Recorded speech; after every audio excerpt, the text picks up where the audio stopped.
Christian is reminded that actually people don't come to believe in God through reason and argument in that way, and that's not how it should be done. But for the atheists, they can also say, see, I told you that this was not about the arguments that you have sort of been claiming that it was. You know what I mean?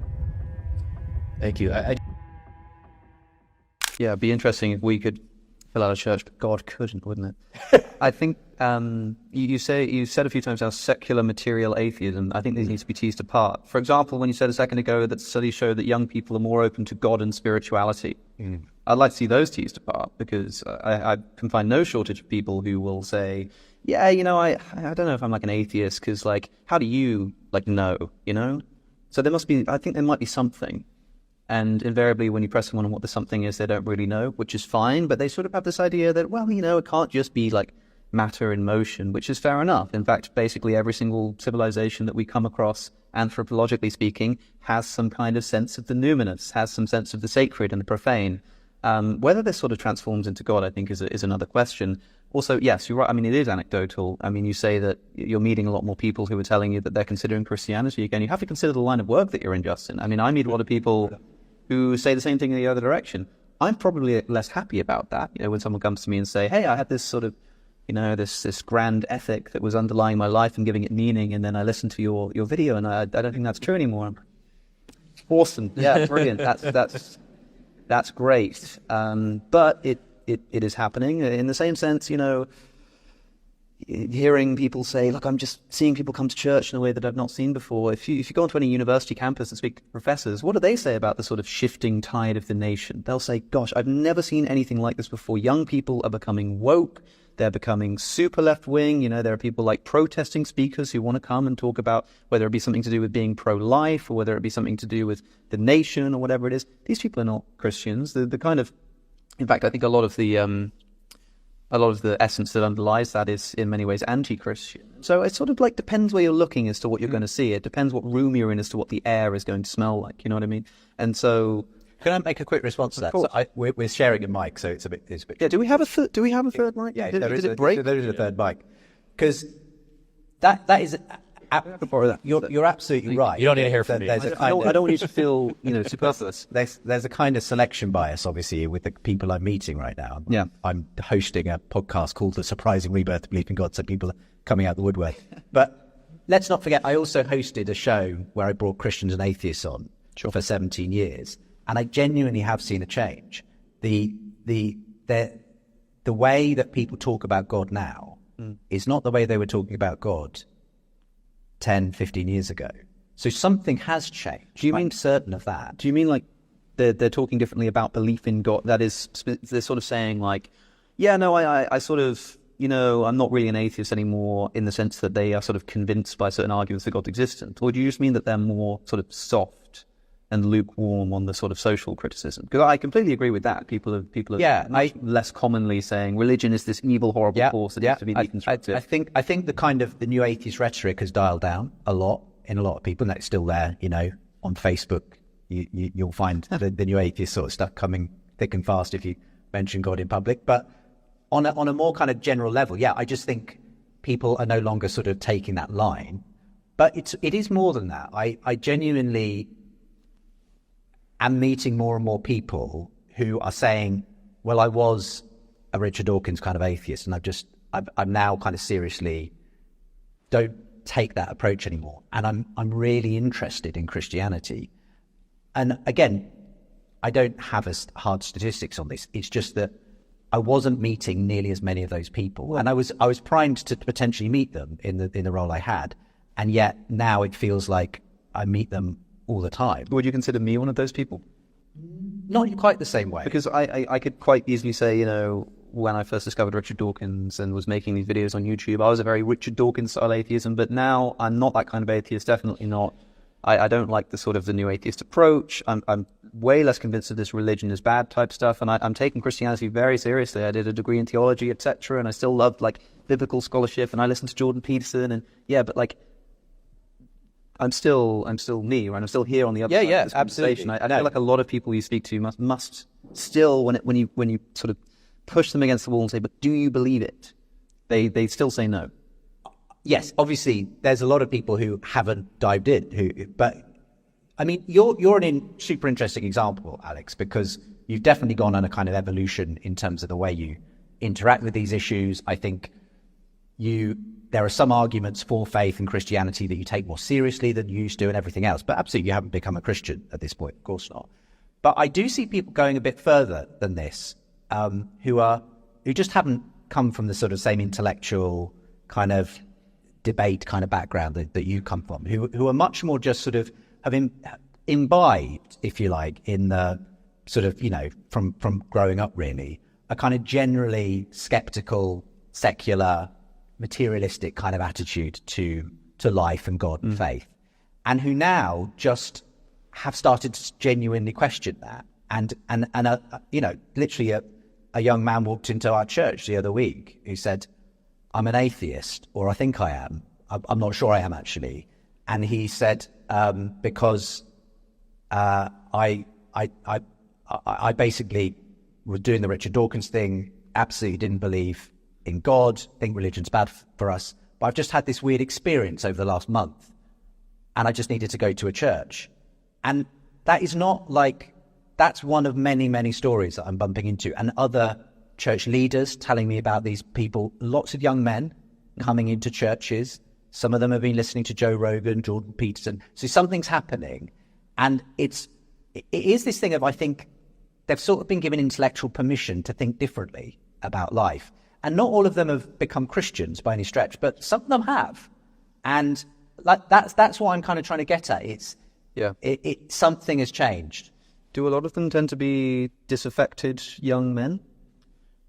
Arguably, some of them will be. Because I think I wouldn't disagree with you that kind of thing happens all the time. I'm interested to hear what you think about, for example,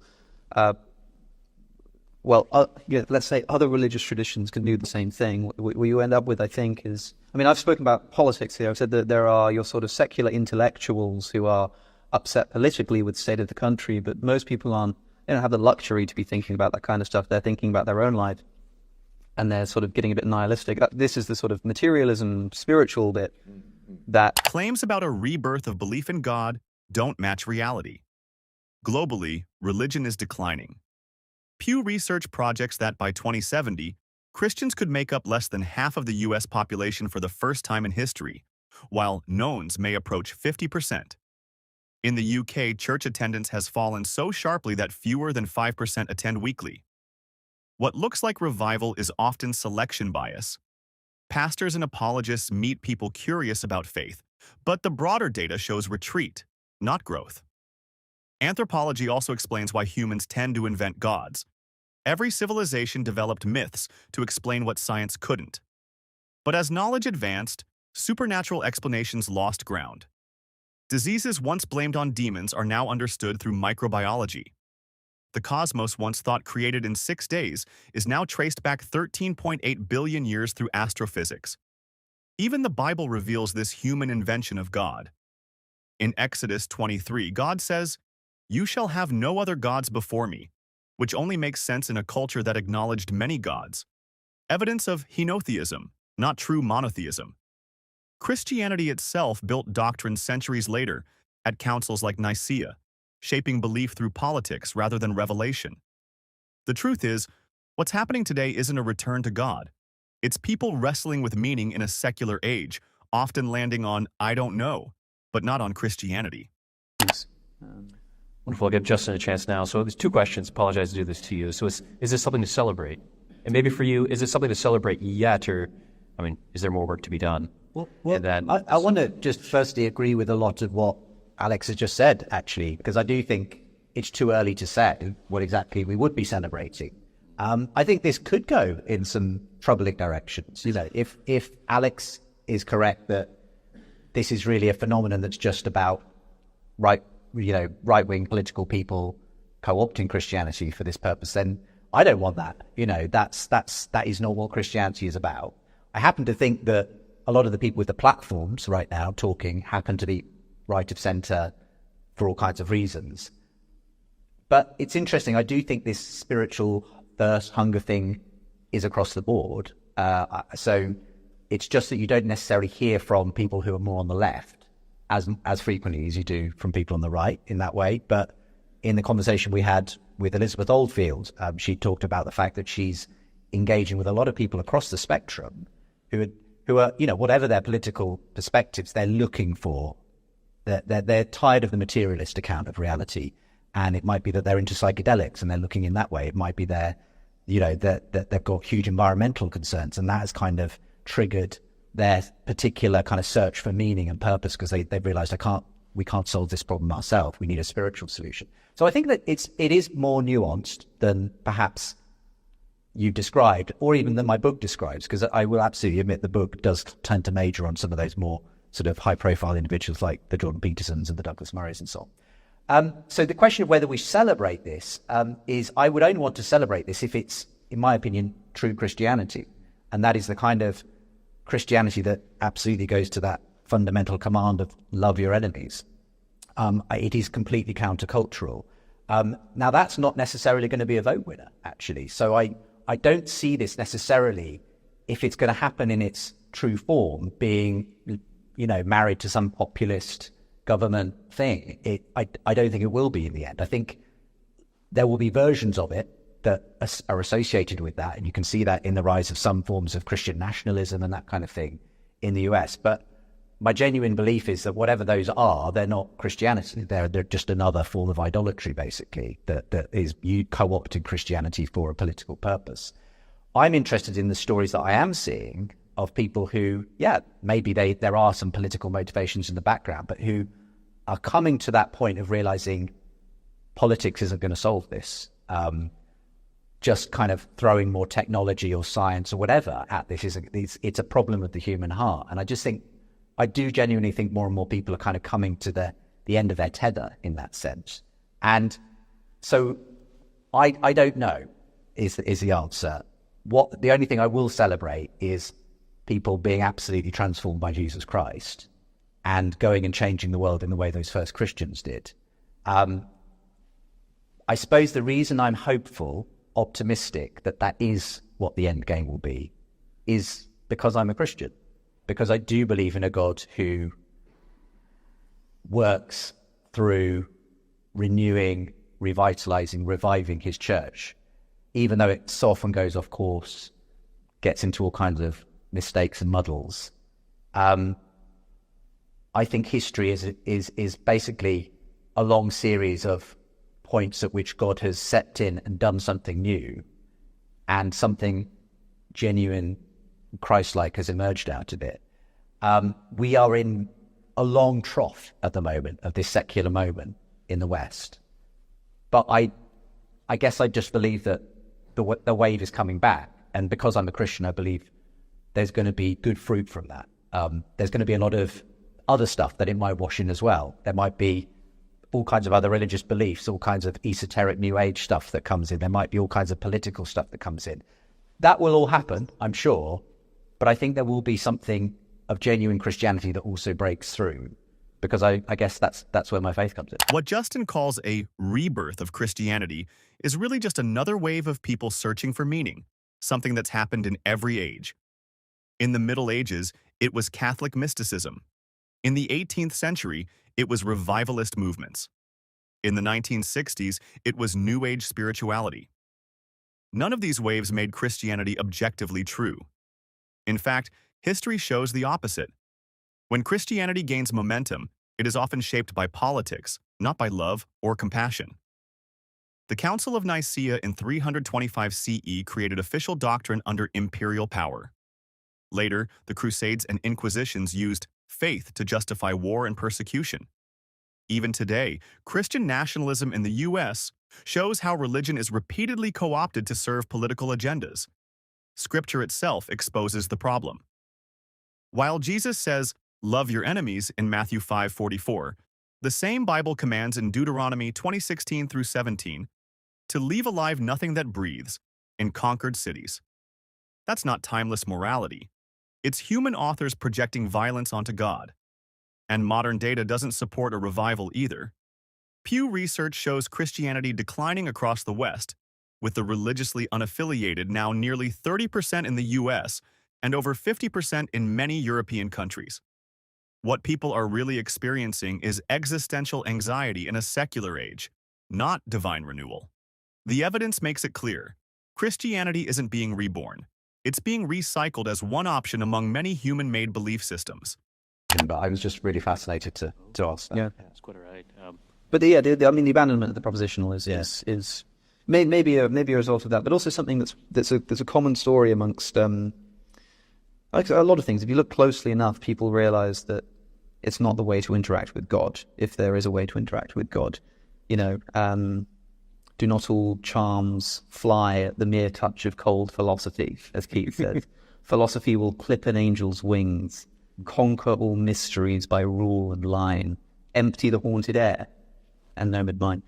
Like this idea that there's this sort of place for it. There's a tool to be used, but it's not. It's not the way of getting at it. There's a wonderful poem that I talked about in this event at New York. Same one where Ian spoke to Richard Dawkins, although there were probably less people in the audience at that point. C.S. Lewis has this poem called The Apologist's Evening Prayer. I say it's a poem, it's more of a prayer. Yeah. You've come across it? Yes. And here's C.S. Lewis saying that I'm this sort of big shot apologist who has all of these rational arguments for the existence of God, but actually I need to remind myself every night that that's not the approach that I should be taking. It's a wonderful poem that a friend of mine introduced to me, because it does as much for the atheist as it does for the Christian. The Christian is reminded that actually people don't come to believe in God through reason and argument in that way, and that's not how it should be done. But for the atheist, they can also say, see, I told you that this was not about the arguments that you have sort of been claiming that it was. You know what I mean? Thank you. I do feel a slight responsibility after that conversation to say the views spoken here do not necessarily reflect the views of Trinity Forum Europe. Just kidding. Yeah. Don't This do is it. not an endorsement. It was awful. It was terrible. It was horrible. But I am glad that we can host a conversation on such things. Thank you both so far. I resonate and being inspired by so much of this conversation so far. I'm reminded, just listening to you, I'm reminded of Pascal's words, make good men wish it was true and then show that it is. I was waiting for that. To come out. It's a classic line. You can read the full thing in the... I'm always getting nervous trying to say French words. Pensée. It's an irony that you can't say pensée without sounding a bit poncy. Right there. Alex, thank you as well for your contribution so far. Really resonate with your comment, particularly on the end on beauty. Myself, I was studying apologetics at Biola University when I went to an intense period of doubt. I was actually staring at a painting, not even a very good painting, but a painting of a clownfish. Kind of reminded me of Nemo. And there was just something that clicked, that I just saw beauty in the world in that moment.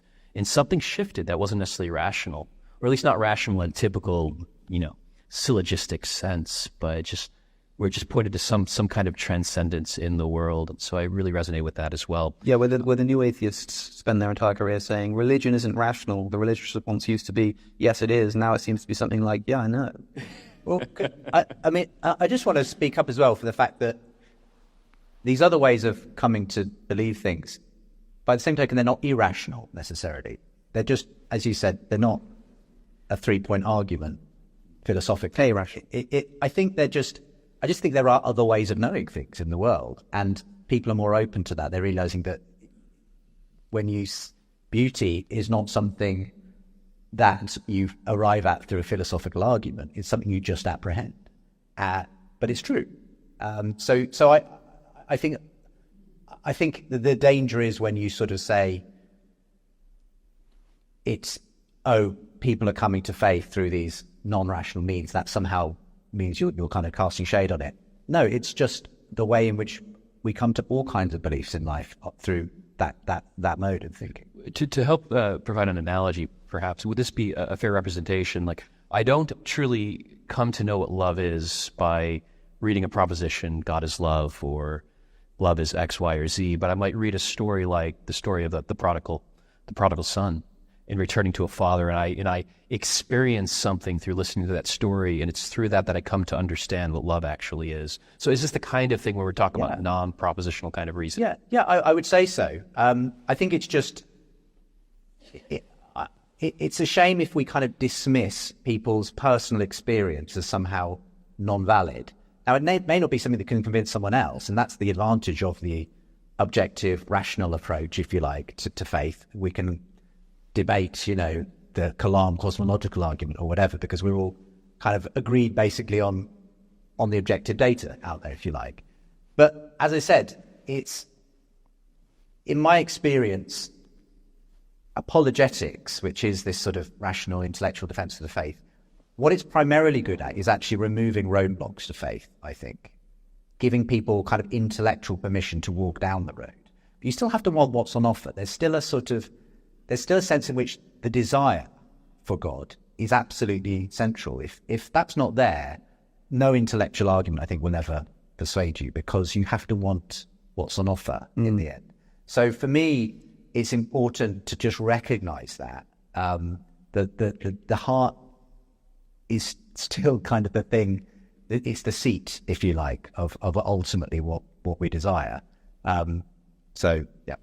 Yeah, I think I once, you might be more familiar with the reference itself, but I think I once heard our sort of reasoning, we think it's like steering a horse, when it's more like trying to steer an elephant. Sure, yeah. Which is a very slow kind of process. But you were going to say...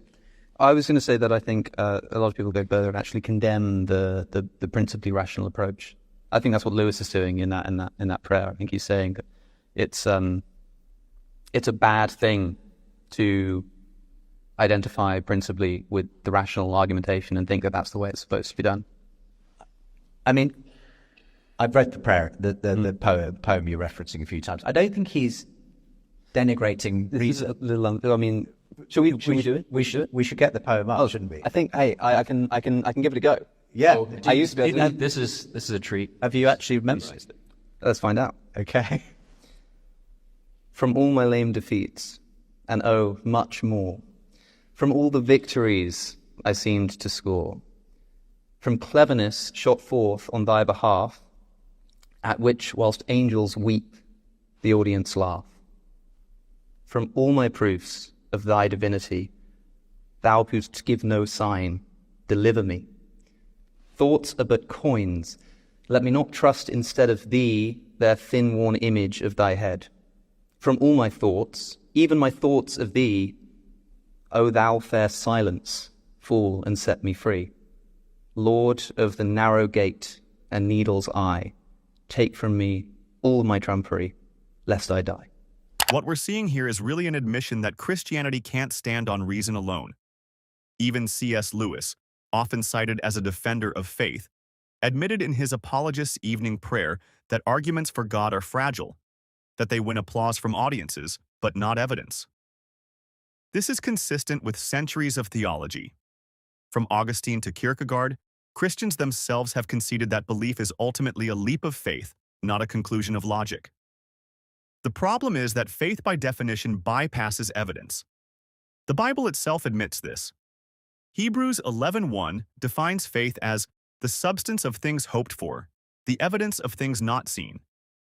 That's not knowledge, that's belief without proof. And the modern data doesn't help Christianity either.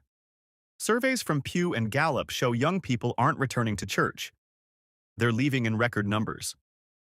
Experiences of beauty or transcendence don't confirm a Christian God any more than they confirm Zeus, Allah, or Vishnu.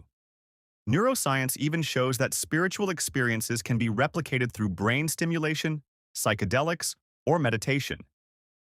In other words, these feelings come from us, not from the divine. So when apologists move away from reason and lean on emotion, they're conceding the central point. Christianity can't be proven true. It can only be believed. What do you think? Are spiritual feelings evidence of God, or just part of human psychology? Let us know in the comments, and don't forget to like and subscribe for more deep dives. This isn't really an argument for God's existence. Rather, it's the claim that you can know that God exists wholly apart from arguments, simply by immediately experiencing him. The nature of the soul, the significance of the resurrection, and so on.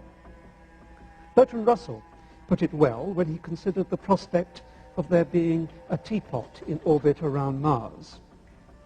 If enough people start convincing themselves that there is a teapot in orbit around Mars, then it soon becomes an object of scholarly debate and extraordinarily difficult to disprove by logic. or more reliably by experiment. Carried out a ministry of miracles and exorcisms. But the supreme confirmation of his claim was his resurrection from the dead. If Jesus really did rise from the dead, then it would seem that we have a divine miracle on our hands and thus evidence for the existence of God. Now, Dr. Atkins says, I know of no evidence that the resurrection did take place. But there are actually 3 established facts recognized by the majority of New Testament historians today, which I believe are best explained by the resurrection of Jesus. Fact number 1. On the Sunday following his crucifixion, Jesus' tomb was discovered empty by a group of his women followers. According to Jakob Kramer, an Austrian scholar who has specialized in the study of the resurrection, by far most scholars hold firmly to the reliability of the biblical statements about the empty tomb. Fact number 2. On separate occasions, different individuals and groups saw appearances of Jesus alive after his death. According to the prominent New Testament critic of Vanderbilt University, Gert Ludemann, it may be taken as historically certain that the disciples had experiences after Jesus' death in which Jesus appeared to them as the risen Christ. These appearances were witnessed not only by believers, but also by unbelievers, skeptics, and even enemies. Fact number 3. The original disciples suddenly came to believe in the resurrection of Jesus despite having every predisposition to the contrary. Luke Johnson, a New Testament scholar at Emory University, says, some sort of powerful, transformative experience is required to generate the sort of movement earliest Christianity was. N.T. Wright, an eminent British scholar, concludes, that is why, as an historian, I cannot explain the rise of early Christianity unless Jesus rose again, leaving an empty tomb behind him. There is no plausible naturalistic explanation of these 3 facts. Therefore, it seems to me the Christian is amply justified in believing that Jesus rose from the dead and was who he claimed to be. But that entails that God exists. Finally, number 5, the immediate experience of God. This isn't really an argument for God's existence. Rather, it's the claim that you can know that God exists wholly apart from arguments simply by immediately experiencing him. This was the way people in the Bible knew God.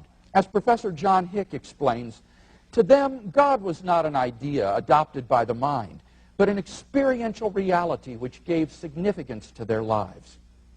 Now, if this is so, then there's a danger that proofs for God could actually distract your attention from God himself. If you're sincerely seeking God, then God will make his existence evident to you. The Bible promises, draw near to God, and he will draw near to you. We mustn't so concentrate on the external proofs that we fail to hear the inner voice of God speaking to our own hearts. For those who listen, God becomes an immediate reality in their lives. In conclusion, then, we've yet to see any evidence to show that God does not exist, and we have seen 5 reasons to think that God does exist. Together, these reasons constitute a powerful cumulative case for the existence of God. If Dr. Atkins wants us to believe atheism instead, then he must first tear down all 5 of the reasons that I presented, and then in their place erect a case of his own to prove that God does not exist. Unless and until he does that, I think we can conclude that theism is the more plausible worldview. When we look at the resurrection claim critically, the evidence falls apart. The Gospels are our only sources for the empty tomb, yet they were written 40 to 70 years after the crucifixion in Greek by people who never met Jesus. Paul, the earliest Christian writer, never even mentions an empty tomb in his letters. In fact, 1 Corinthians 15, his main resurrection passage, only speaks of appearances, which fits experiences of visions, not physical encounters. Psychology explains this well.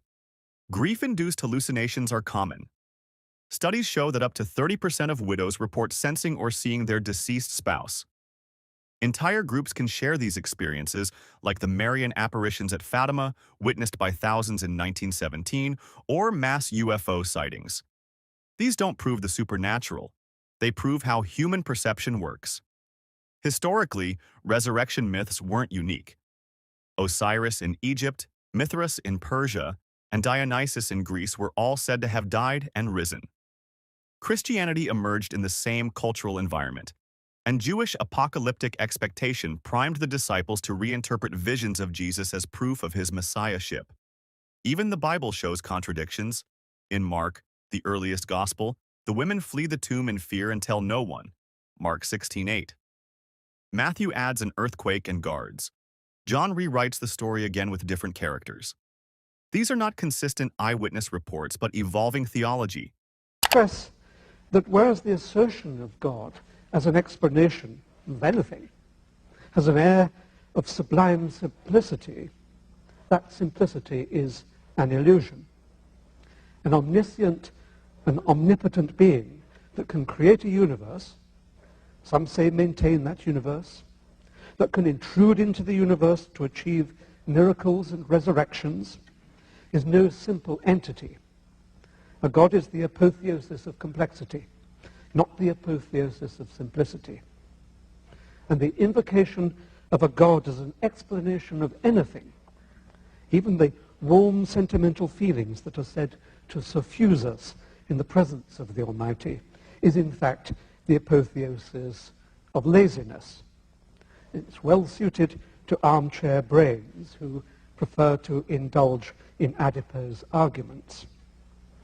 You're not here, I trust, because you're one of those. Now, the invocation of God as an explanation of anything is an admission of defeat and of ignorance disguised as a pretense of understanding.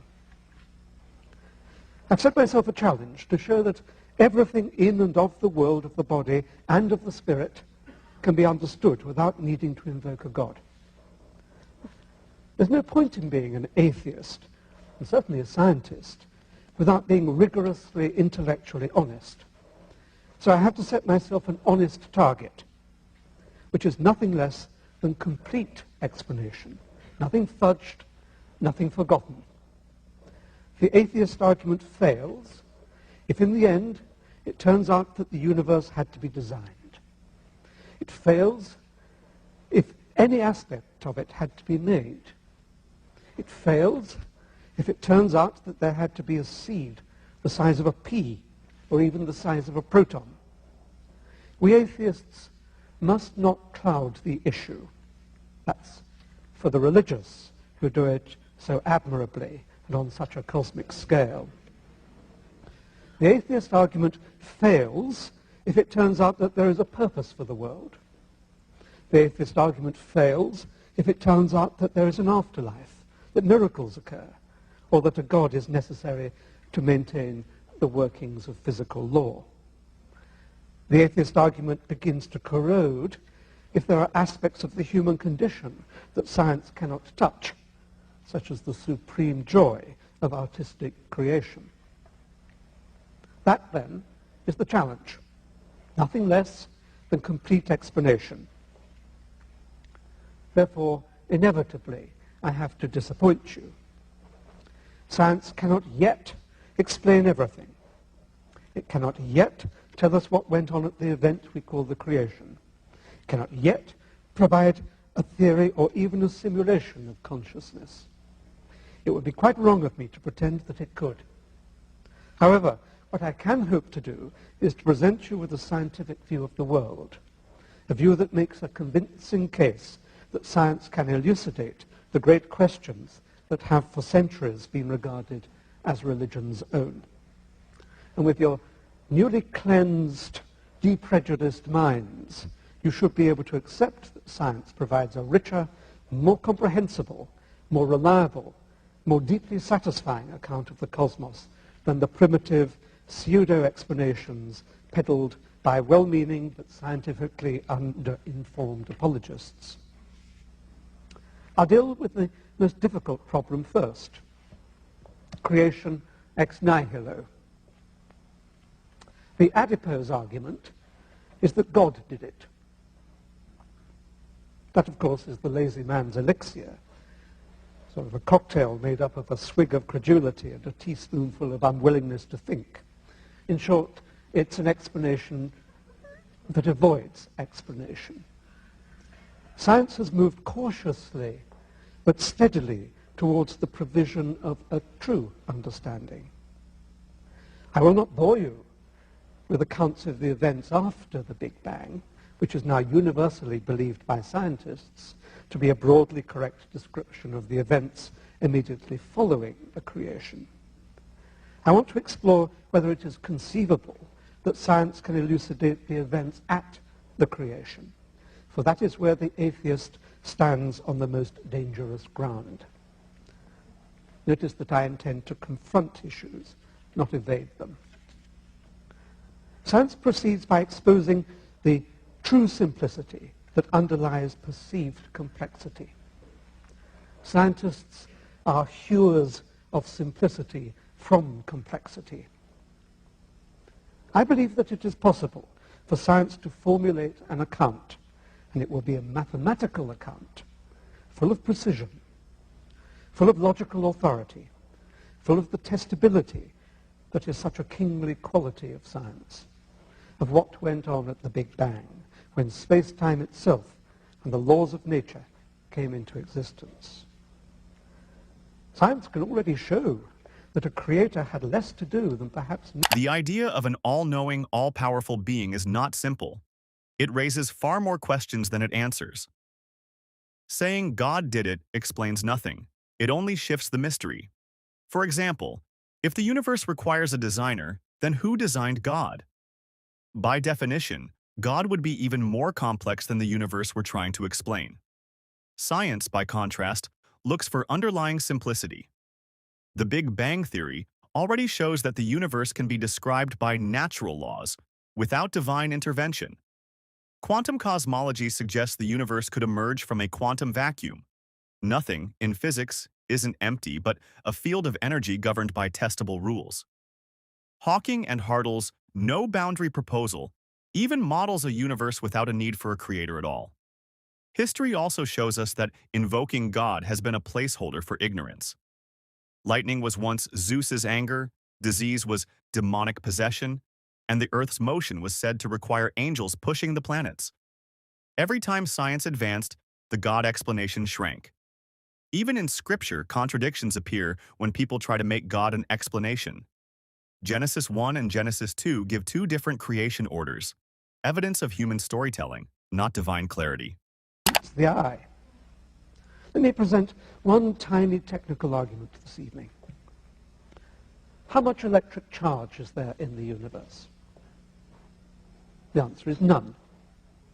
We know experimentally that there is an equal amount of positive and negative charge, which if summed together gives zero charge overall.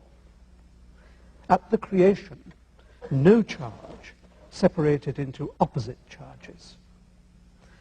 Nothing separated into opposites. Secondly, and more potently, how much material is there in the universe?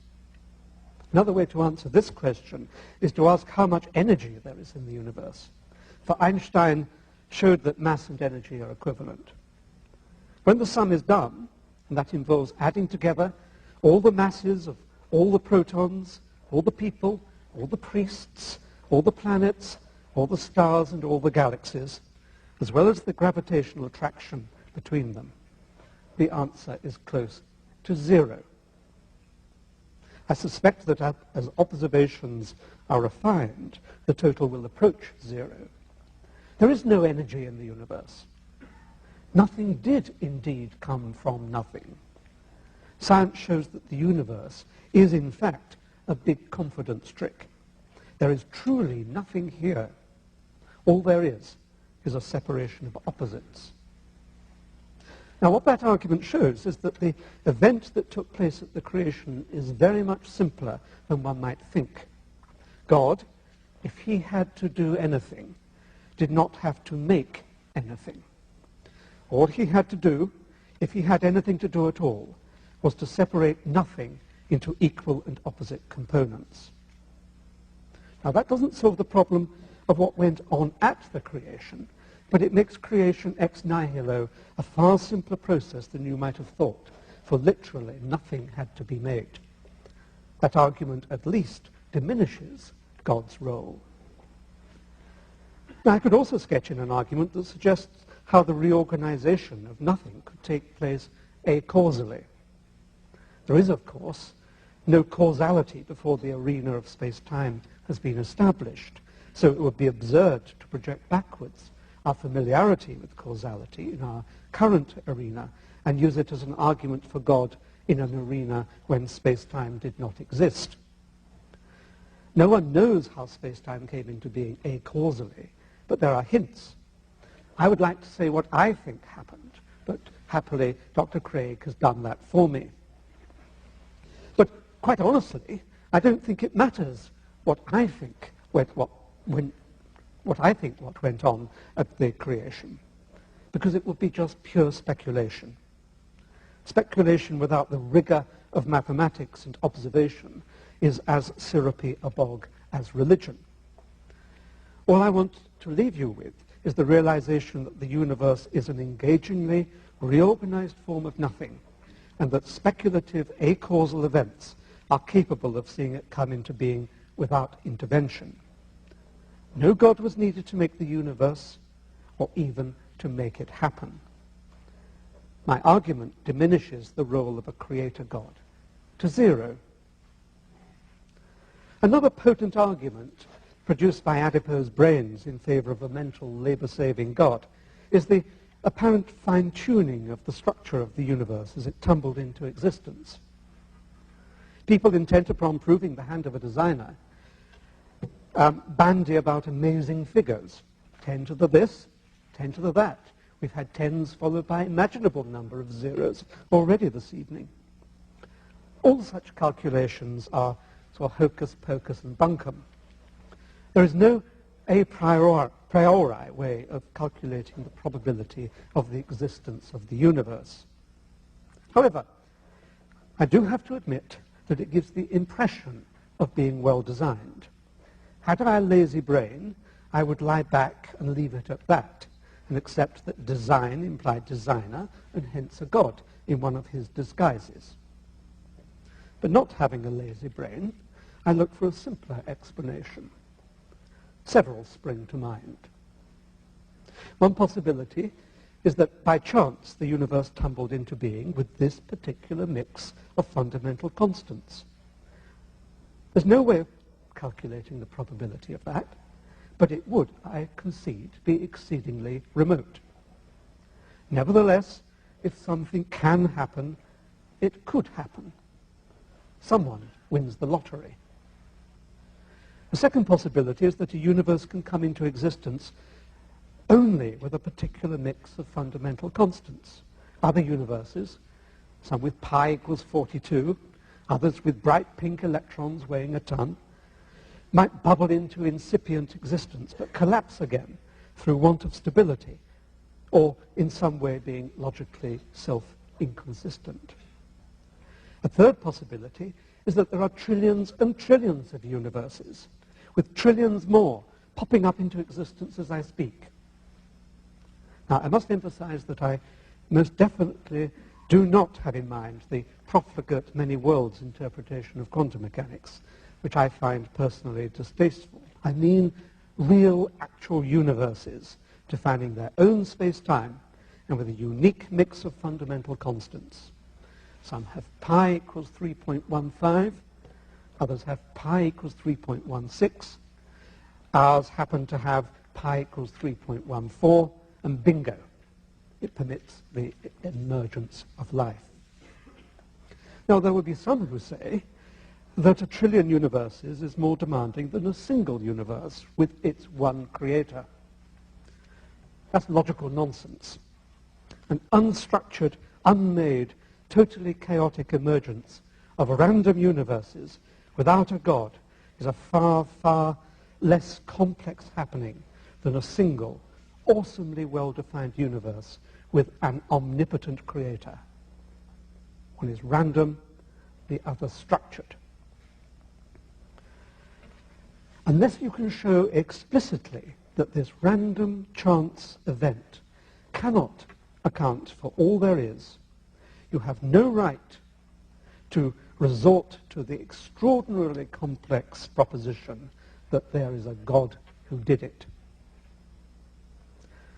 Let me turn briefly to the purpose of the universe, which some aver exists and which, they assert, gives credence to an almighty God. It's so important to distinguish real questions that, when answered, illuminate the deep structure of the world from invented questions that elucidate only the psychology of the individual or the society that poses them. Many religious questions are of the second kind. They are windows onto the psyche of the soul, not windows onto the heart of matter. Purpose is an excellent example of the latter, ranking alongside the prospect of an afterlife, the nature of the soul, the significance of the resurrection, and so on. Bertrand Russell put it well when he considered the prospect of there being a teapot in orbit around Mars.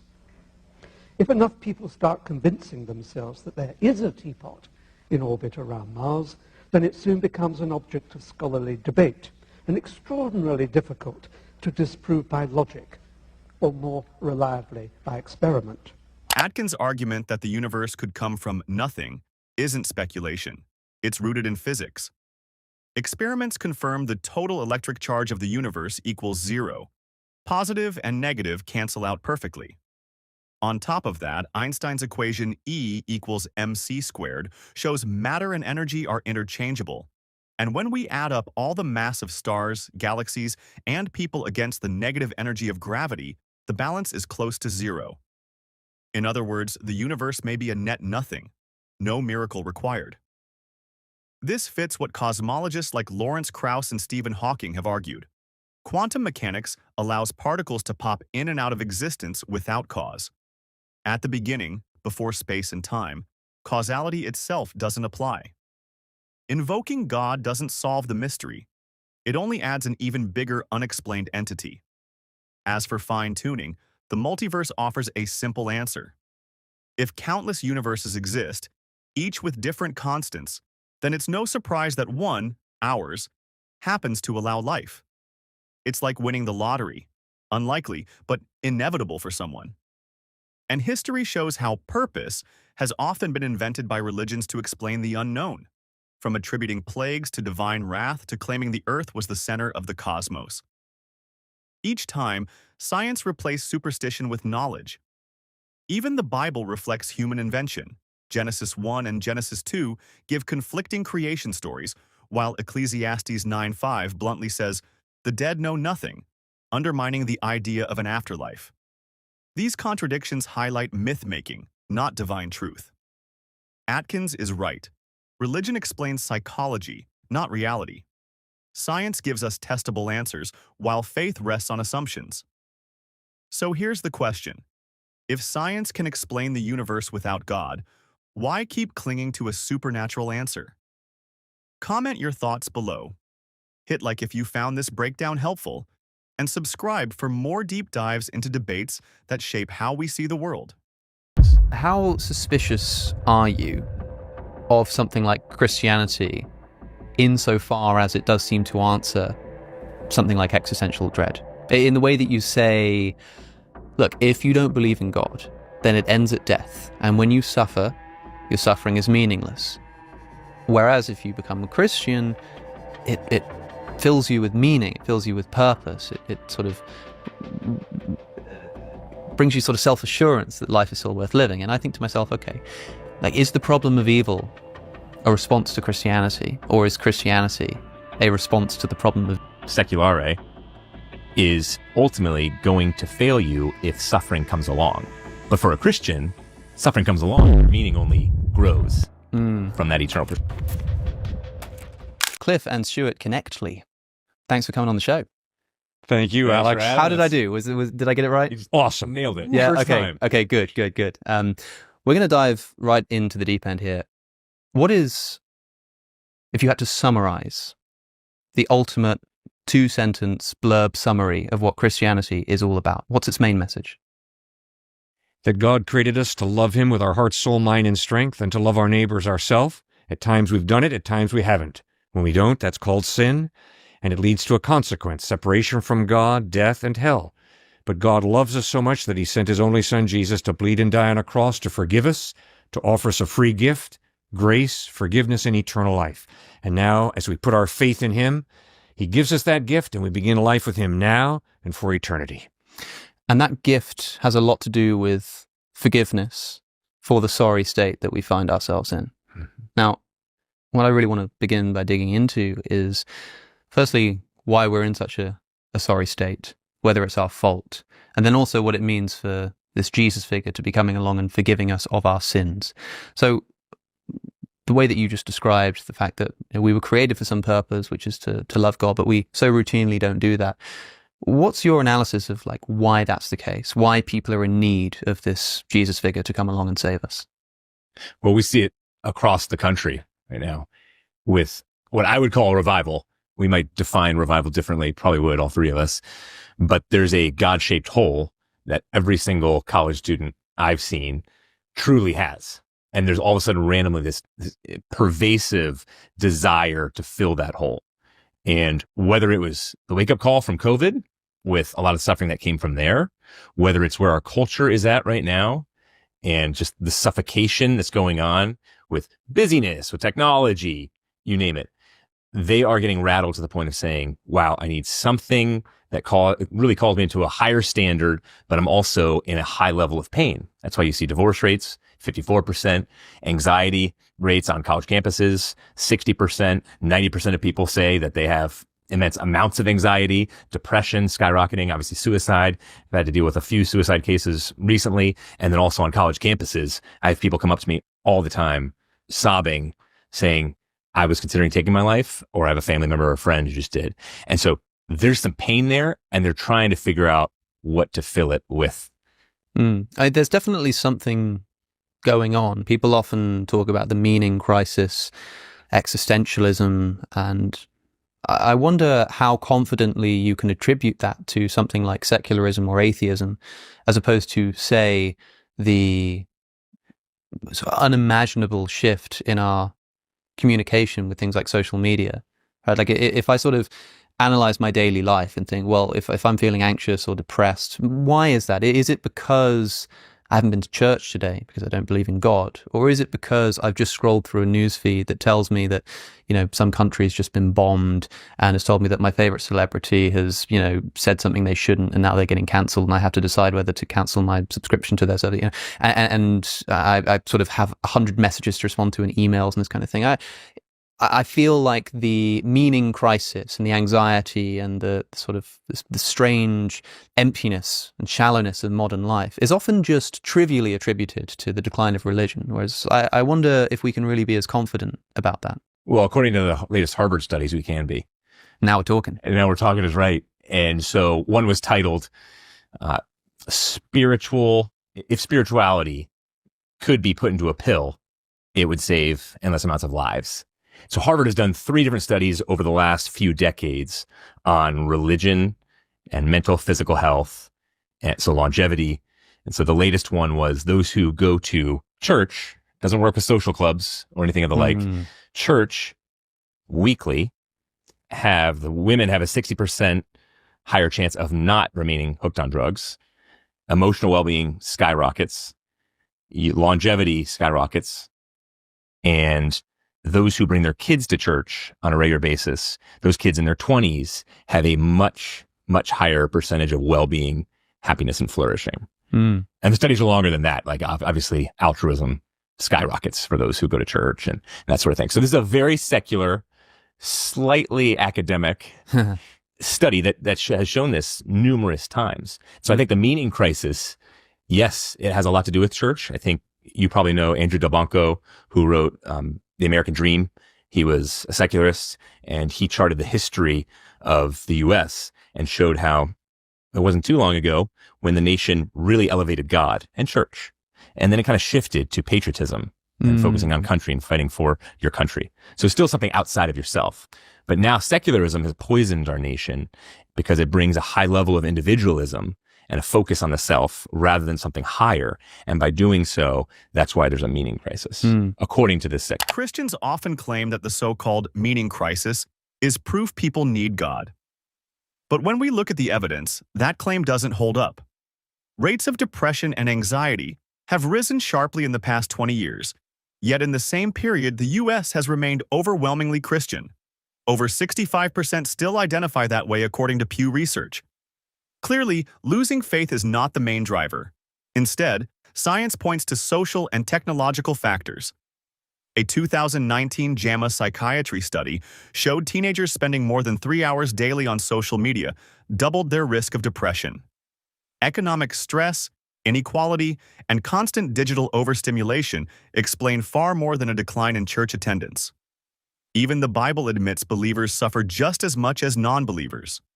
Ecclesiastes 9:2 says, "All share a common destiny, the righteous and the wicked." And if attending church automatically brought peace, we wouldn't see so many pastors caught in burnout, scandal, and even suicide. History also shows religion isn't a safeguard against despair. Medieval Europe was intensely religious, yet plagued by war, disease, and mass hysteria like the witch trials. By contrast, today's most secular nations like Denmark, Sweden, and the Netherlands consistently rank among the happiest and healthiest societies on earth, according to the UN's World Happiness Report. Secularist. Yeah, there's a lot to say about secularism in the United States in particular. It's interesting hearing it framed in those terms. I mean, because one of my other thoughts on this is that something that Americans might have lost is that national identity. I've previously talked about how I watched sort of political debates from not even that long ago, maybe the 70s or 80s, and people are quoting the founding fathers like they're quoting hadiths of the Prophet Muhammad, as if it like settles debates, you know. And there seemed to be this mythos around the founding of America and all of these stories and the almost religious art, you know, that you see at the Declaration of Independence or Washington crossing the Delaware. And I thought to myself, well, maybe Americans are missing that as well. Maybe it's not so much the God stuff that's been tying them together this long, but that they have this kind of national story to identify with. But you would say that that's not the case. I heard a commentator recently, again, non-Christian, say that Christian nationalism is basically being spawned out of those who are not going to church regularly. So if you increase religion, you will do away with Christian nationalism. Interesting. But a far, far, far right fringe would be considered Christian nationalists, and they have assumed a political identity that they've deified. And so that has formed what we would call Christian nationalism. And that's why the term evangelical has been poisoned as well. Poor Billy Graham and others would be rolling over in their graves right now because that's not what they meant it to be. So that's what happens when you put nation ahead of everything else. My point is God is the only thing that can ultimately sustain the weight of your greatest desires and your meaning. You said secularism has poisoned our nation, your nation. Is it secularism or is it atheism? These are two different things. You can have a nation of atheists living in some kind of theocracy, right? But you could also have a nation of Christian believers living in a secular state. Do you think that would be as much of a problem? Is it the fact that they don't believe, or is it the fact that this is not sort of built into the institutions of government? Well, I like Charles Taylor in A Secular Age when he talks about the buffered self. Yes, yeah. And when you look at the buffered self, you are going to have to grab on to something here and deify it. And Infinite Jest as well, David Foster Wallace talked about, if you worship, everybody worships, he says, and obviously a strong atheist. Everybody worships. If you worship something finite, it will eat you alive. If you worship something infinite, it will sustain you no matter what and give you joy and happiness. So I think secularism for me, there's many ways to define it. You probably know more than me, but one is nowism. It's like what's happening now. There's no future now. And for me, Charles Taylor would step in and say the buffered self. So there's nothing above you. And so you're going to have to find something, and it's typically yourself, to fall into to find ultimately your meaning and purpose. But if there's, again, with the buffered self, if there is no eternal perspective, if there is nothing above just death and the finite, then any meaning, purpose, and happiness that you gain here, nowism, seculare, is ultimately going to fail you if suffering comes along. But for a Christian, suffering comes along and your meaning only grows from that eternal perspective. Yeah, there are a few things to say. I mean, first is to ask, and maybe you don't know this, but this correlation between wellness and religious practice, is this about religion or is it about Christianity? I mean, do Muslims experience the same kind of thing? I mean, as far as I know, that's also the case, right? It's something not necessarily, we haven't got there yet, about Christianity or Christ, but something about the transcendent, something about religious communities coming together, something like that. Or is it something about Christianity that gives people this well-being? Yeah, that study was not done on mosques and other faiths. So I don't know exactly, but I do believe, based out of Dartmouth is near us, and Dartmouth did a bunch of studies showing that those who are able to look upward first and have God, and then, so like, it's basically like, love the Lord your God with all your heart, soul, mind, and strength, and love your neighbor as yourself. Those who are able to get outside of themselves like that, rather than fall in on themselves, which is the massive majority of Americans right now, they have that type of mental health. So I believe, basically it's conjecture. My theory would be identity. I think those who go to church frequently have a more durable identity, because it's not the more the traditional type where it's your parents determine, or your culture determines your identity. And it's not the more modern type, which is I determine my own identity. So I get that through achievement, for example. I get that through looking at my own inward desires, or I get that through, it's just because it's postmodern. It's kind of just true for me. So I think identity, and then something beyond, something like the secular version of hope, which is just blind optimism. All right, maybe not blind, but some level of optimism. Christianity gives you an eternal form of hope that gets you through things. So those would be, I think there's many categories, but those would be two that the church gives. The idea that secularism poisons nations ignores the evidence.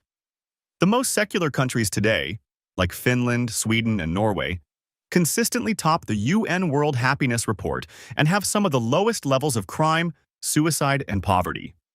By contrast, heavily religious nations such as Afghanistan or Somalia score among the lowest in happiness and stability. That shows well-being isn't tied to Christianity, but to social safety nets, education, and equality. And the claim that secular people inevitably deify politics ignores that religion itself often fuels nationalism. The Crusades, the 30 Years' War, and even modern Christian nationalism in the U.S. show that religion and state power can be a toxic mix. The Bible itself has been used to justify slavery, Ephesians 6:5, and absolute obedience to rulers, Romans 13:1, which historically made it easier to sanctify nationalism, not prevent it. Alex is also right to ask whether the supposed benefits are unique to Christianity. They're not. A 2015 Pew study showed Muslims, Hindus, and Buddhists also report higher well-being when engaged in community worship. The pattern isn't about truth, but about community and ritual, which can be found outside religion entirely, in civic groups, cultural traditions, or even shared hobbies. How suspicious are you of something like Christianity insofar as it does seem to answer something like existential dread? In the way that you say, look, if you don't believe in God, then it ends at death. And when you suffer, your suffering is meaningless. Whereas if you become a Christian, it fills you with meaning, it fills you with purpose, it sort of brings you sort of self-assurance that life is still worth living. And I think to myself, okay, like, is the problem of evil a response to Christianity, or is Christianity a response to the problem of evil? Are there a bunch of people suffering, unsure of their existence? They don't know why they're here. They don't know why they suffer. They don't know why good people suffer and bad people don't. And so here's a story we can tell ourselves which will help us overcome that. And there are two theses here. One is that that's because it's true and this is how the world is supposed to be. And one is that, well, it's because of all of the suffering and the meaninglessness that people have created this story of Christianity to overcome it. I mean, I'm always, my suspicion of a position, it almost exactly correlates with how convenient it is, either spiritually, politically. And in this case, it seems like Christianity is like the ultimate spiritual convenience, given the world we find ourselves in. I mean, does that trouble you at all? One of the reasons I respect Siddhartha Gautama Buddha is because he struggled through the problem of suffering. And I respect that highly. But his conclusion I find to be totally inadequate. Suffering's an illusion. Are you kidding me? No, suffering is not an illusion. Suffering is something that every single one of us is going to experience. And that is why I'm so grateful for the biblical worldview that says God created and he did a good job in Genesis chapter 1, but then the world was cursed. The world got unhinged, and suffering and chaos and evil and injustice entered the experience of humankind as a result of human rebellion against God. And then it's fascinating to watch different parts of the Bible address the issue of suffering. And one of my favorites is the book of Job. And I think one of the main points of Job is life is unfair, God is fair. Don't get the two mixed up. Life is unfair, God is fair.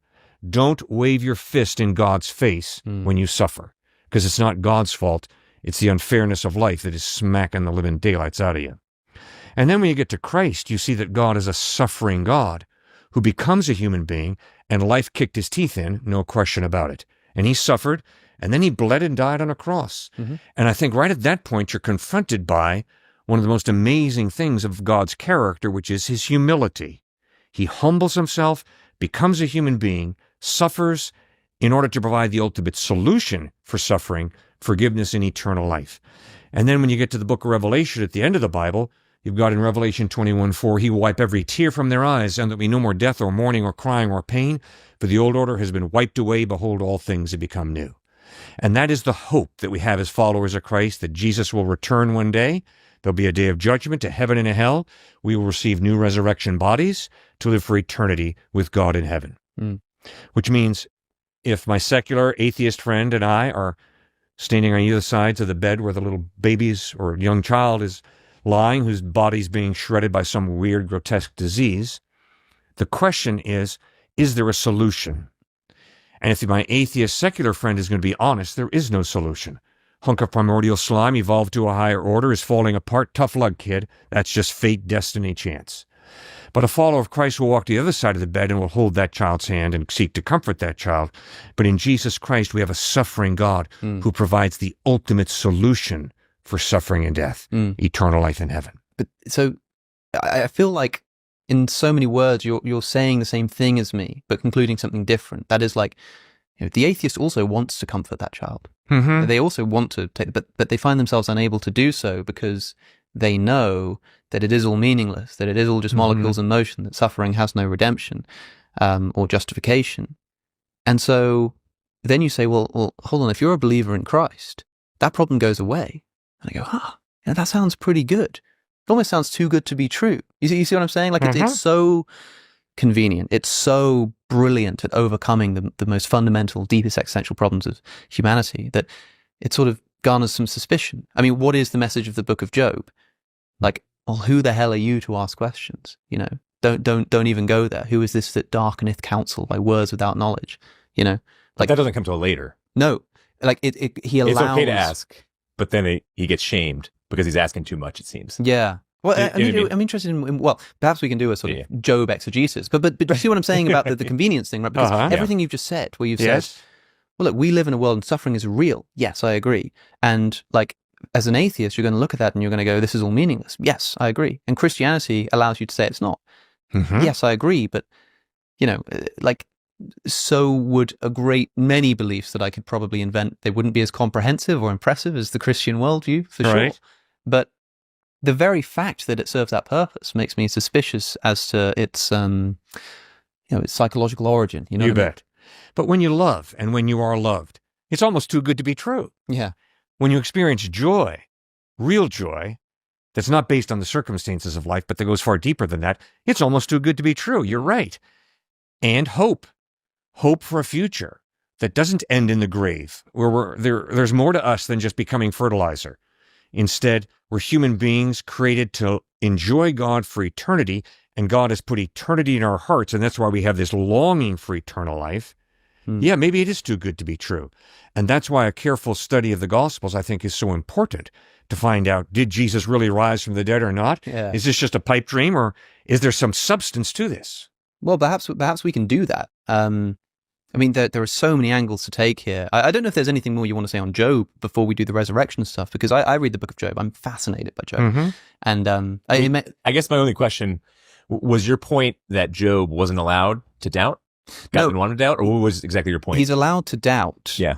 But of course, who knows what Job is really about. There's a kind of irony in Job. My old tutor, Dr. Catherine Southwood, actually thinks that Job should be read as a comedy. It's so many different interpretations. There's an irony underlying the book of Job, which is that Job never knows and never finds out why he's suffering. But we do. The reader does. We're in the knowledge. We know what's going on. We know that this is essentially God's counsel, including the accuser, this one of the earliest inclusions of this character of Satan, who is essentially challenging God and saying, like, he only worships you because you're good to him. And Satan says, okay, give me some authority over his life. Let me do some things to him. And God allows him, and so he's suffering. And we know this as the reader. And Job is left with his friends to spend most of the book just like, what went wrong? What have I done? Could it be this? Well, you must have done a sin. No, that's not right. This isn't right. Until finally God speaks back and doesn't reveal the answer, but says, like, who the hell are you to ask these questions? Who do you think you are? You know nothing about, like, how the world works or how it was put together or anything like that. And then Job immediately upon seeing this repents in dust and ashes, right? And then he sort of gets a house back and he gets a new wife and kids, right? But wait a second, I think the solution there that God gives Job is not just shut up and don't ask questions. Mm-hmm. I think the real solution is the presence of God. God gives Job an overwhelming sense, I am with you. And I think that is where real comfort comes in this life, when we begin to grasp the fact that God is with me. No, he doesn't. You're right. He does not answer any of Job's intellectual questions, but he gives him a profound sense, Job, I am with you. And I think that is a crucial ingredient in a follower of Christ dealing with suffering. No, I ultimately don't know why my little niece died at the age of 7 in a horrible car wreck. But as I'm with my brother, who's a transplant surgeon, he's far more intelligent than I'll ever be. No, I can't answer those questions. Why didn't the babysitter see the stop sign? Why did the babysitter go right through the stop sign and a pickup truck just at 55 miles an hour goes crashing into the car, sending my 7-year-old niece to an early grave? We don't know why, but we do know that God is with us. And to know that God is with us, that he grieves with us, and that he's not just sitting on his hands, but he's going to provide the ultimate solution, I think that helps us tremendously when it comes to comfort and dealing with this incredibly difficult problem of suffering. But do you think that is the message of Job? I mean, if God had spoken from the whirlwind, Yes. and said, Job, I hear you. You can't understand what's happening to you, but know that I'm here, know that I love you, then maybe, but he doesn't. He seems almost angry. He seems like, there's this one translation, it's sort of, I found this poetic translation, I wish I could remember who it was, but sort of tries to keep some of the verse of Job. And he has God say, instead of, gird up thy loins, I will question you, and you'll give me an answer, he says, stand up like a man, because I'm going to ask you some questions. Please instruct me. That's what he says. Yeah. Please instruct me. It's almost sarcastic, right? Because the feeling that you get from God here is like this terrifying rant, right? It doesn't scream love to me. It doesn't scream, hey, I'm with you, I'm holding your hand. It screams, you should almost be terrified into submission. Like Job repents in dust and ashes. He sort of falls to the floor.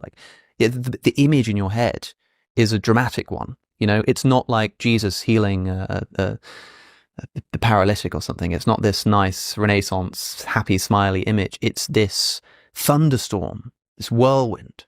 And so, the message I get is one of God almost feeling that you have no right to answer. And that's why I do make that criticism that it's not that he's not allowed to ask questions, but it's almost like he has no right to do so. It's like when bad things happen to you, it's not just you won't be able to understand this, but you have no right to ask questions that you couldn't hope to understand the answer. When Christians say suffering only makes sense in their worldview, the problem is that their own texts don't actually solve it.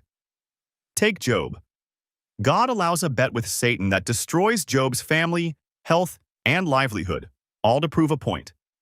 Then, instead of explaining the suffering, God responds with intimidation.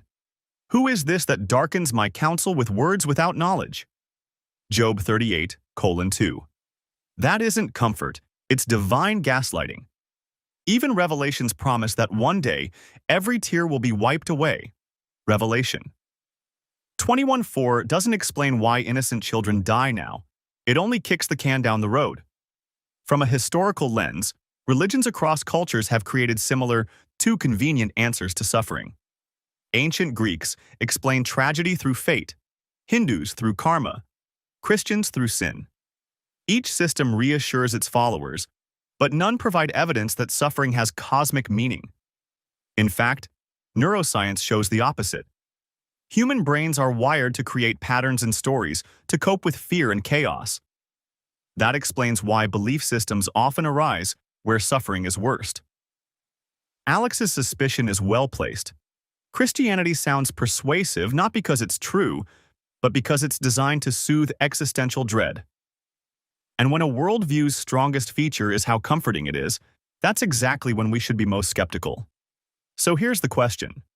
Do we value truth even when it's uncomfortable, or do we settle for stories that feel good? Let me know your thoughts. Drop a comment, like the video, and subscribe for more deep dive debates.